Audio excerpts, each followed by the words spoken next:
الحمد لله رب العالمين والصلاة والسلام على أشرف الأنبياء والمرسلين نبينا محمد وعلى آله وأصحابه أجمعين أما بعد أعوذ بالله من الشيطان الرجيم بسم الله الرحمن الرحيم ومن يعش عن ذكر الرحمن نقيض له شيطانا فهو له قرين.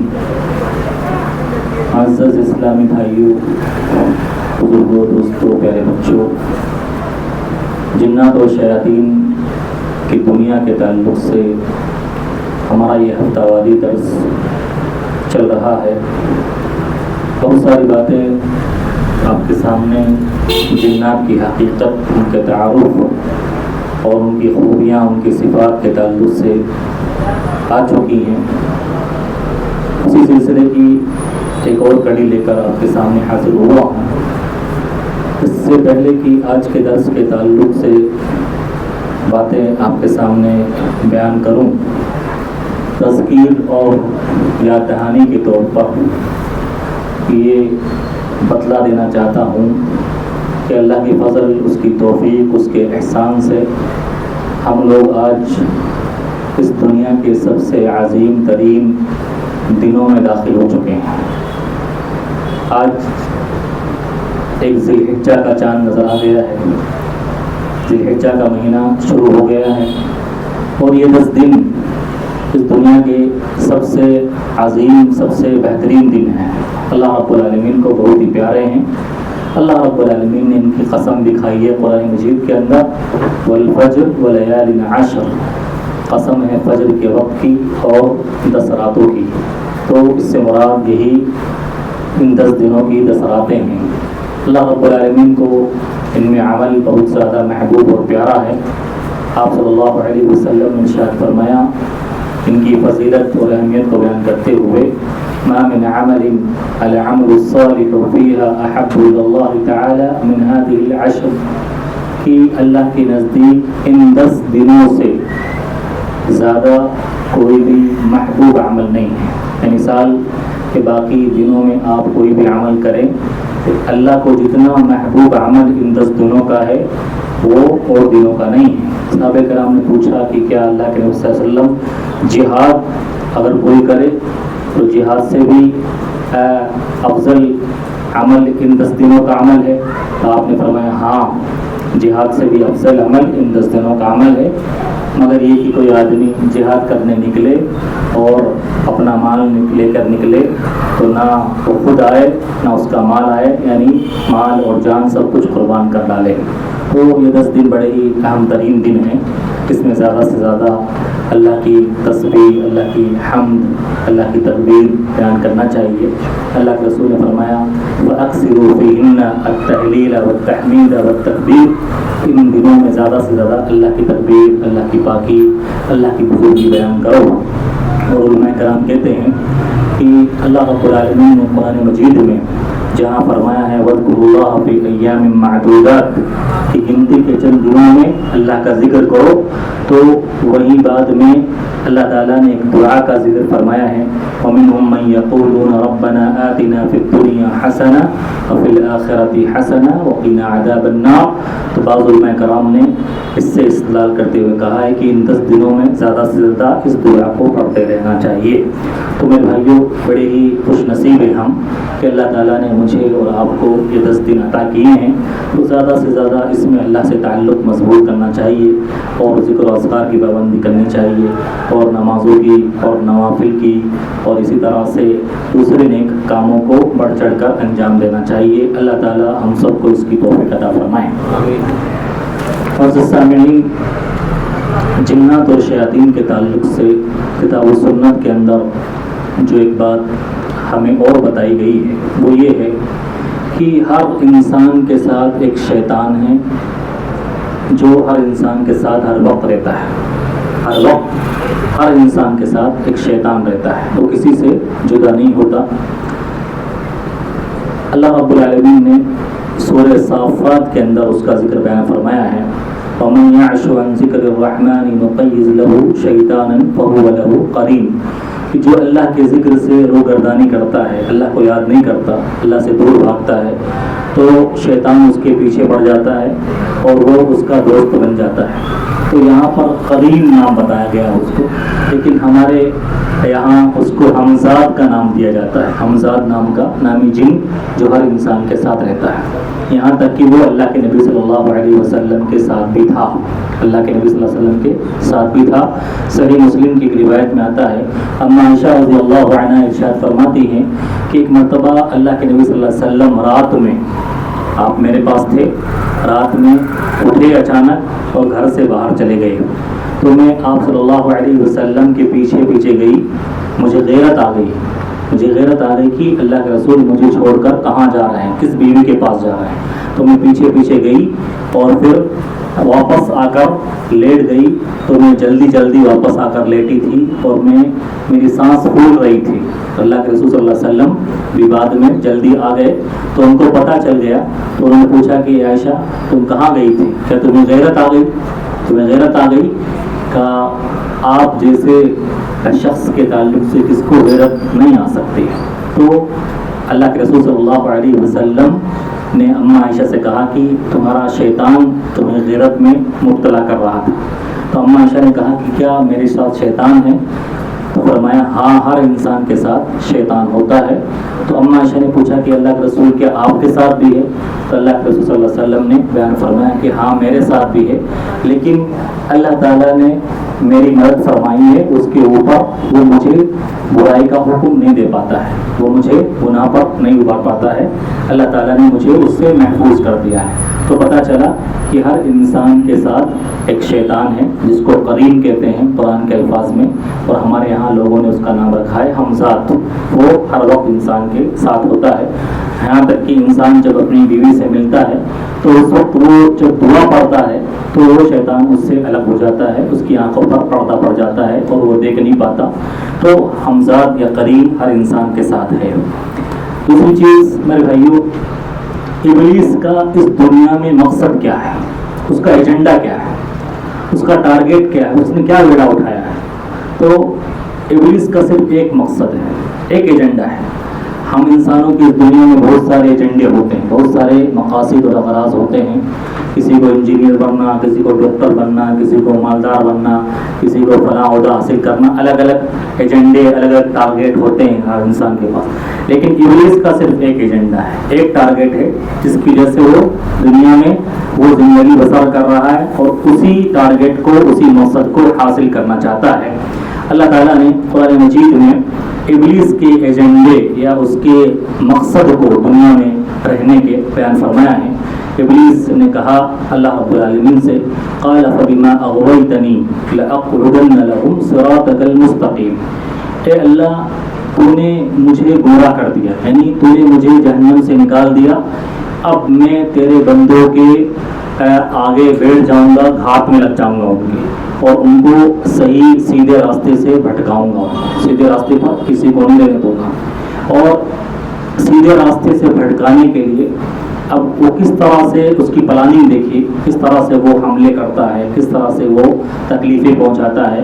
اللہ تعالیٰ نے ابلیس کے الفاظ کو نقل فرمایا قرآن مجید میں ایک سے زائد مرتبہ کہ وہ کہتا ہے ثم لآتینہم من بین ایدیہم ومن خلفہم وعن ایمانہم وعن شمائلہم ولا تجد اکثرہم شاکرین، کہ اللہ میں آؤں گا ان کے پیچھے، آگے سے، یعنی آگے سے حملہ کروں گا، ان کے پیچھے سے حملہ کروں گا، ان کے دائیں سے، ان کے بائیں سے حملہ کروں گا، یعنی چاروں طرف سے حملہ کروں گا اور انہیں مکر و فریب میں ڈالنے کی کوشش کروں گا، اور اکثر کو تو اپنا شکر گزار بندہ نہیں پائے گا۔ تو شیطان کا ایک ہی مقصد ہے کہ وہ اللہ کے بندوں کو گمراہ کرنا چاہتا ہے، سیدھے راستے سے ہٹانا چاہتا ہے۔ اب دیکھیے شیطان جس کا ایک ہی مقصد ہے اور کوئی مقصد نہیں، اور بار بار اس شیطان کے بارے میں اللہ نے ہمیں بتا بھی دیا ہے، ان الشیطان لکم عدو فاتخذوه عدوا انما يدعو حزبه ليكونوا من اصحاب السعير، کہ شیطان تمہارا کھلا ہوا دشمن ہے، اس کو اپنا دشمن ہی سمجھو، اس کا مقصد یہ ہے کہ وہ جو اس کی بات مانتے ہیں ان کو جہنم تک پہنچا دے، ٹھیک ہے نا۔ اور اللہ نے فرمایا یا بنی آدم لا یفتننکم الشیطان، اے ابن آدم، اے آدم کی اولاد، تمہیں شیطان بہکا نہ دے، اور شیطان تمہارا کھلا ہوا دشمن ہے، عدو مبین۔ اللہ نے بار بار کہا اور شیطان نے بھی بار بار کہا کہ میں چاروں طرف سے آؤں گا اور انہیں بھٹکانے کی کوشش کروں۔ دیکھو ایک تو دشمن ہوتا ہے جو ایک طرف سے وار کرتا ہے، اس سے بچنے کے امکانات ہوتے ہیں، اس سے انسان بچ سکتا ہے، لیکن کوئی ایسا دشمن ہو جس کا حملہ چاروں طرف سے ہو تو پھر کہیں نہ کہیں سے اس کا حملہ کارگر ثابت ہو جائے گا۔ ہم میں سے کوئی اگر رات میں کہیں سفر کر رہا ہو کوئی جنگل میں، ویرانی جگہ میں، تو اگر رات میں چلتے چلتے کوئی آہٹ بھی ہوتی ہے یا کسی کے حملے کا ڈر ہوتا ہے آگے سے پیچھے سے، تو ہماری چال بدل جاتی ہے یا ہم بالکل محتاط ہو جاتے ہیں، احتیاط سے چلنے لگتے، کوئی حملہ نہ کرتے۔ اب شیطان کا حملہ واضح ہے اور یہ بتایا گیا کہ وہ حملہ کرے گا، وہ تمہیں تکلیف پہنچائے گا، فتنے میں ڈالے گا، پریشان کرے گا، لیکن اور اس کے حملے چاروں طرف سے، ایک طرف سے بھی نہیں، لیکن پھر بھی ہم لوگ، میں اور آپ، شیطان کے حملے سے بچنے کے تعلق سے بڑے ہی بے فکر ہیں اور بڑے ہی لاپرواہ ہیں اور غفلت کی شکار ہیں۔ وہ مطلب ایک سیکنڈ، ایک لمحہ نہیں چھوڑتا ہمیں سیدھے راستے سے ہٹانے کے لیے۔ اور اب دیکھیے سیدھے راستے سے ہٹانے کے لیے، گمراہ کرنے کے لیے شیطان کے طریقے دیکھیے، کس طرح سے وہ نقصان پہنچاتا ہے اور کس طرح سے ہمارے ساتھ مکر و فریب کھیلتا ہے، کرتا ہے، یا ہمیں نقصان پہنچانے کی کوشش کرتا ہے۔ سب سے پہلے کیا کرتا ہے وہ؟ سب سے پہلا کام یہ ہوتا ہے اس کا کہ وہ انسان کو کفر میں مبتلا کرنا چاہتا ہے، کافر بنانا چاہتا ہے، کافر بن جائے۔ کفر یہ سب سے بڑی تباہی ہے، کفر یہ سب سے بڑی ہلاکت ہے، سب سے بڑی بربادی ہے۔ کافر ہو گیا تو کیا ہے، بس کافر تو کچھ نہیں ہے، برباد ہو گیا وہ۔ تو سب سے پہلے یہی چاہتا ہے کہ انسان کافر بن جائے، ہر انسان کافر بن جائے۔ کافر بن گیا تو پھر انسان کا جینا مرنا سب بالکل بیکار ہے اور وہ جانور کی طرح ہے۔ اللہ رب العالمین نے ارشاد فرمایا کمثل الشیطان اذ قال للانسان اکفر فلما کفر قال انی بریء منک۔ شیطان کی مثال کہ وہ کہتا ہے انسان سے تو کفر کر، تو اللہ کا انکار کر رہا، کافر بن جا۔ جب انسان کافر بن جاتا ہے تو شیطان کہتا ہے اب میں تجھ سے بری ہوں اور اس سے پیچھا چھوڑ دیتا ہے وہ کہ بھائی کافر بن گیا، اب خلاص معاملہ۔ تو کافر بنانا یہ سب سے پہلا ٹارگیٹ ہے۔ اب اگر کافر نہیں بن پایا تو کفر سے ہی، کفر کی ایک قسم یا کفر کی ایک شکل ہے شرک، کہ وہ شرک میں مبتلا کرتا ہے، کسی طرح سے اس کو اللہ کو چھوڑ کر دوسرے معبودوں سے دعائیں کرانے پر مبتلا کر دے، دوسروں سے مدد طلب کرنا، دوسروں سے فریادیں کرنا، دوسروں سے چیزیں مانگنا، تو وہ شرک میں مبتلا کرنا چاہتا ہے تاکہ بندہ شرک میں مبتلا ہو جائے۔ تو شرک میں مبتلا ہو جاتا ہے بندہ تو بڑا خوش ہوتا ہے۔ اگر وہ شرک میں بھی مبتلا نہیں کرا پاتا ہے تو پھر وہ بدعات میں مبتلا کرتا ہے۔ مسلمان تو رہتا ہے لیکن اس کو بدعتوں میں مبتلا کرتا ہے، دین کے نام پر نئی نئی چیزیں کرواتا ہے اور انہیں اچھا بنا کر پیش کرتا ہے، ان کا ثواب زیادہ دکھلا کر پیش کرتا ہے، تو بندہ کافر نہیں ہوتا ہے، مسلمان بھی ہوتا ہے، اور مسلمان بھی اللہ کی بات کرنے والا ہوتا ہے، لیکن عبادت کے ایسے طریقے اس کو بتاتا ہے، اس میں ملوث کرتا ہے جو دین میں نئی نئی چیزیں ہوتی ہیں۔ اور بہت سارے لوگ دوسروں سے برباد کر دیا کہ دین کے نام پر ایسے ایسے کام کرواتا ہے جن کا دین سے کوئی تعلق نہیں ہے، اور پھر بدعات میں مبتلا کر کے بڑا خوش ہوتا ہے۔ اگر وہ بدعات میں بھی مبتلا نہیں کروا پاتا ہے تو پھر گناہ کبیرہ میں مبتلا کرواتا ہے، بڑے بڑے گناہوں میں انسان سب کو جھوٹ پلواتا ہے، انسان کو شراب پلواتا ہے یا اس سے زنا کروانے کی کوشش کرتا ہے، تو بڑے بڑے گناہ کروانے کی کوشش کرتا ہے، اور جب بندہ یہ گناہ کر لیتا ہے تو بڑا خوش ہوتا ہے۔ اور اگر گناہ کبیرہ میں بھی کسی کو مبتلا نہ کر پائے تو گناہ صغیرہ میں مبتلا کرواتا ہے، چھوٹے چھوٹے گناہوں میں مبتلا کرواتا ہے، چھوٹے چھوٹے گناہ اچھے بنا کر پیش کر دیتا ہے، پھر ہر کوئی بندہ گناہ چھوٹے چھوٹے گناہوں میں مبتلا ہو جاتا ہے۔ اگر چھوٹے چھوٹے گناہوں میں بھی مبتلا نہیں کروا پاتا ہے تو پھر کیا کرتا ہے وہ؟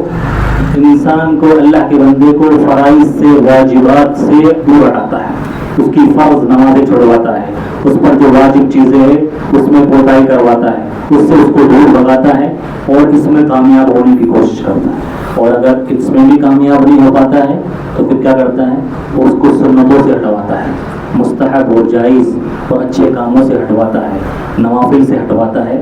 تو اس طرح سے وہ پھر اس میں لگ جاتا ہے. اور اگر اس میں کامیاب ہو جاتا ہے تو بڑا خوش ہوتا ہے، اور اگر اس میں بھی کامیاب نہیں ہو پاتا ہے، وہ ان تمام چیزوں میں سے کسی میں بھی کامیاب نہیں ہو پاتا ہے، تو پھر کیا کرتا ہے، بہتر کام سے ہٹا کر کمتر کام میں لگا دیتا ہے. اچھے کام سے ہٹا کر، افضل کام سے ہٹا کر مفضول جو کمتر کام ہوتا ہے اس میں لگا دیتا ہے، یا اچھے کاموں سے ہٹا کر فالتو کاموں میں لگا دیتا ہے، لایانی کاموں میں لگا دیتا ہے.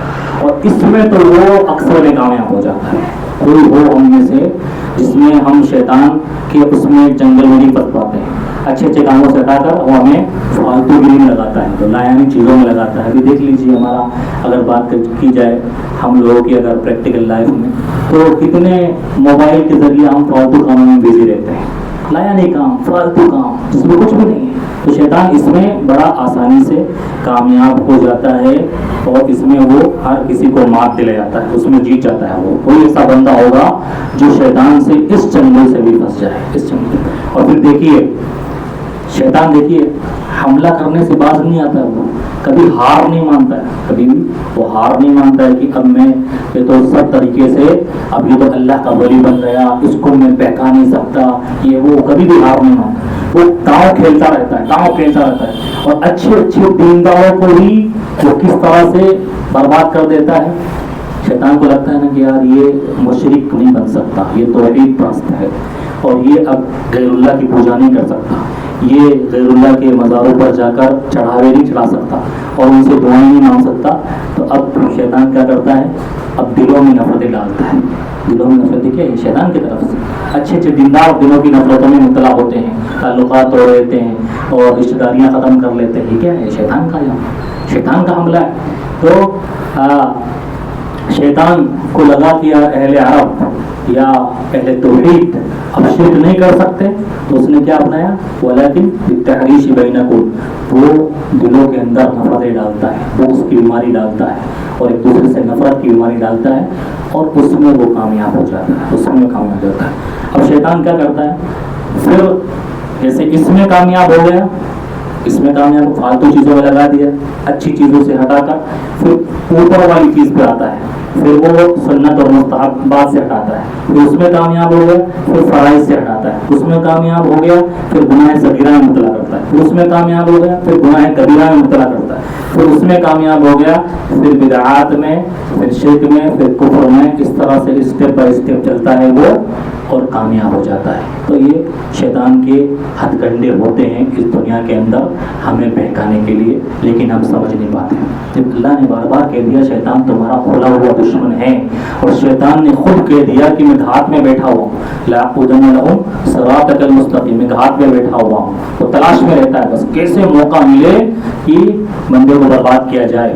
اب دیکھیے آپ، ہم نماز پڑھ رہے ہوتے ہیں لیکن ہماری نمازوں کو برباد کرنے کی کوشش کرتا ہے. پہلے تو وہ نماز چھڑانے کی کوشش کرتا ہے، لیکن جب نماز نہیں چھوڑ پاتا ہے کوئی، تو وہ نماز میں آ کے وسوسے ڈالتا ہے، اور وسوسے ڈالتا ہے، پھر کہیں کا کہیں ذہن لے جاتا ہے، تو پھر وہ نماز کا ثواب بھلائی کرا دیتا ہے. نماز کا جو فائدہ ہے یا اس کا اثر ہے ہماری زندگی میں آنا چاہیے کہ وہ ہمیں گناہوں سے روکے، تو اس کے لیے کیا کرتا ہے، وہ ہمارے ذہن کو بھٹکاتا ہے اور ہمیں وسوسے ڈالتا ہے، اور نماز میں ہی ہمیں ایسی ایسی دنیاوی باتوں میں مبتلا کرتا ہے کہ ہمیں اس سوچ میں ہم لگ جاتے ہیں، اور اس سوچ پر لگانے کی کوشش نہیں کرتے. نئی نئی چیزیں آتی ہیں پوری نماز میں، اور 10 منٹ میں نماز ہو جاتی ہے، اور پتہ ہی نہیں چلتا ہے بندے کو کہ نماز ہوئی کہ نہیں ہوئی. اور کبھی کبھی اگر 3 رکعت میں بھی سلام پھیر دے تو اکثر لوگوں کو پتہ نہیں چلتا ہے کہ بھائی 3 رکعت ہوئی ہے یا 4 ہوئی ہے. اکثر لوگ نہیں بتاتے ہیں کہ دکھے بتاتے ہیں کہ بھائی آج امام صاحب سے غلطی ہو گئی. تو یہ سب چیزیں شیطان کی طرف سے ہوتی ہے.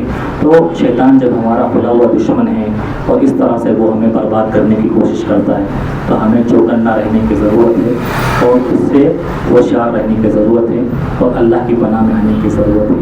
اللہ تعالیٰ سے دعا ہے کہ اللہ تعالیٰ ہمیں شیطان کے ہتھکنڈوں سے بچائے، اس کے مفر فروغ سے بچائے، اس کی چالوں سے بچائے، اور اس سے بچنے کی توفیق عطا فرمائے. آمین.